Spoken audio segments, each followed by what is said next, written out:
Allured by the extraordinary array of goods offered by China, many European powers at the time began expeditions to develop trading agreements with China.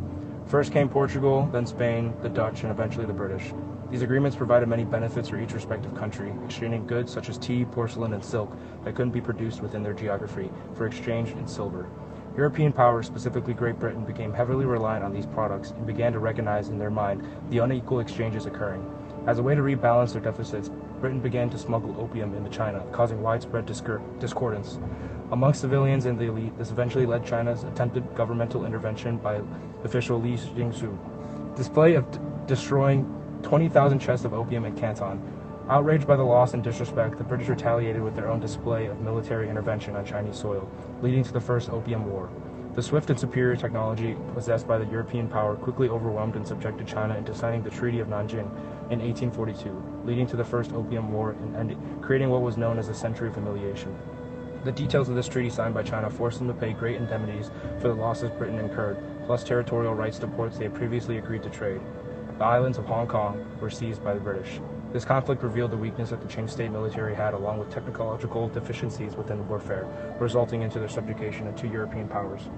After the dispute, the uncontent British and French powers believed that China was still uncompliant with treaty terms and trade agreements and felt that the country should provide greater access to markets and diplomacy. The events before the Second Opium War started when the officials in the port of Guangzhou boarded a Chinese-owned ship registered to the British flag and arrested crew members, which sparked British outrage. As to defying their trade agreements, the British demanded an apology for their actions, and the prideful Chinese refused to surrender. The European power descended into war. The aftermath of this feud led China to further submission to their English and French authorities, authorizing the use of opium and additional ports for trade and diplomatic rights for foreign residents. Ultimately, the effect of the two opium wars caused mass economic decline in the United Qing dynasty, along with the social humiliation that came along with the unequal treaties and casualties.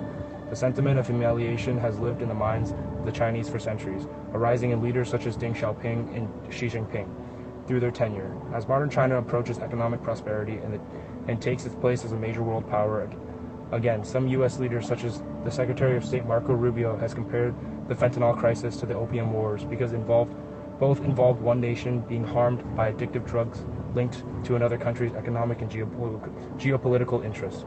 In the 19th century, China was the victim as Britain pushed opium into Chinese markets, weakening society and increasing dependency.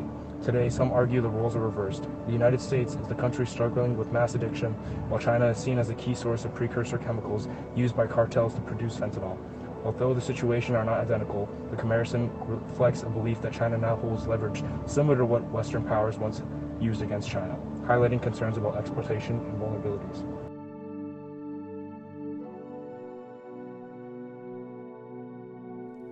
From the Opium War to the founding of People's Republic of China, China endured approximately a century of chaos. This period is known as the Century of Humiliation. The Opium War in 1839 marked the beginning of it all. In all the following wars, China was forced to sign a series of unequal treaties, including opening ports, ceding territories, and paying indemnities. The First Sino-Japanese War in 1894 further highlighted the widening gap between China and the Western powers.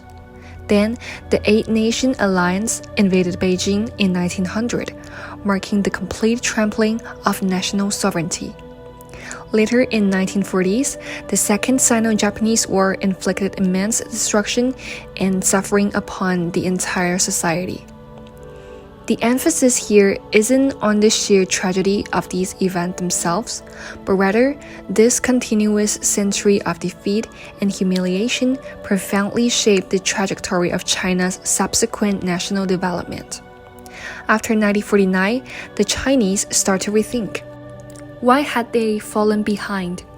Why had they endured oppression? How could they prevent history from repeating itself? Thus, the Century of Humiliation served as a driving force that shaped many subsequent major decisions of this nation. It pursued rapid industrialization, it implemented reform and opening up and established special economic zones, and it joined the global trading system. The common reason behind these choices is to achieve the great rejuvenation of China.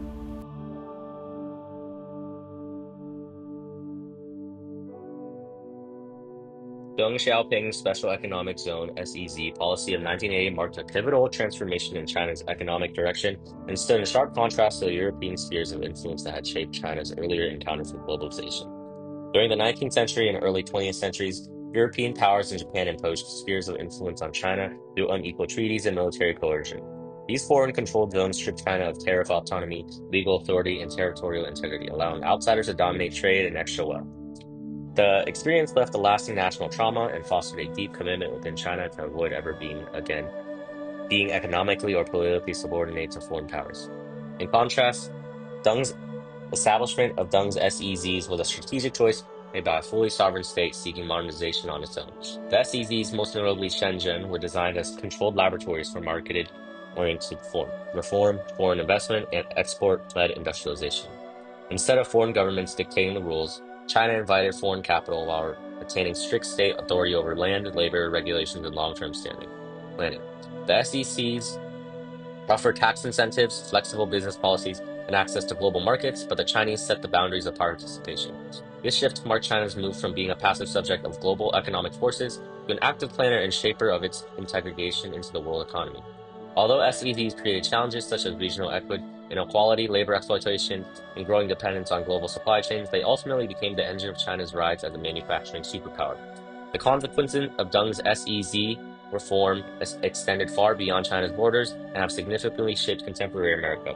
The enormous manufacturing capacity built in SEZs became the backbone of global supply chains, allowing American consumers access to cheaper electronics, clothing, and household goods. U.S. companies from Apple to Walmart depend heavily on production networks rooted in China's SEZs driven industrial zones. At the same time, China's economic rise has intensified U.S.-China geopolitical competition, influencing American policy debates on trade, technological security, tariffs, and reshoring. The flow of goods, capital, and technology between the two nations, initially encouraged by SEZ openness, has now become a central issue in American domestic politics, shaping discussions around labor markets, manufacturing jobs, and national security. In this way, Deng's 1980 policy not only transformed China's internal development, but also reshaped the economic landscape of contemporary America, making the relationship between the two countries one of the most influential global dynamics today.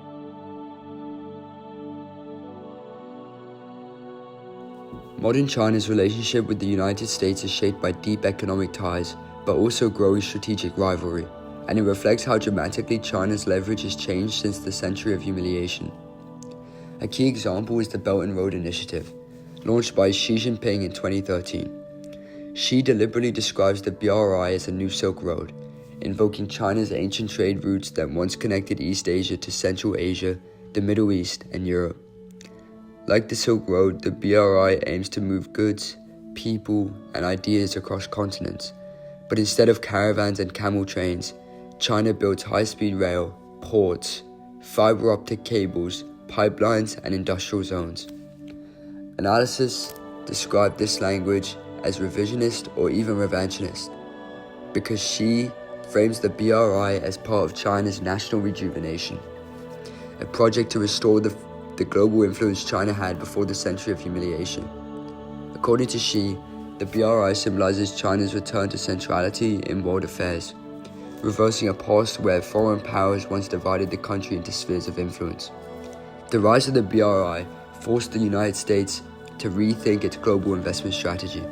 As China financed or built infrastructure in more than 140 countries, the US responded by creating the Blue Dot Network and the Partnership for Global Infrastructure and Investment to counter China's expanding economic footprint.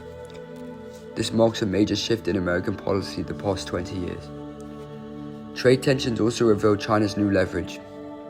The US-China trade war placed tariffs on more than $360 billion of Chinese goods in an attempt to curb China's manufacturing strength and protect American industries.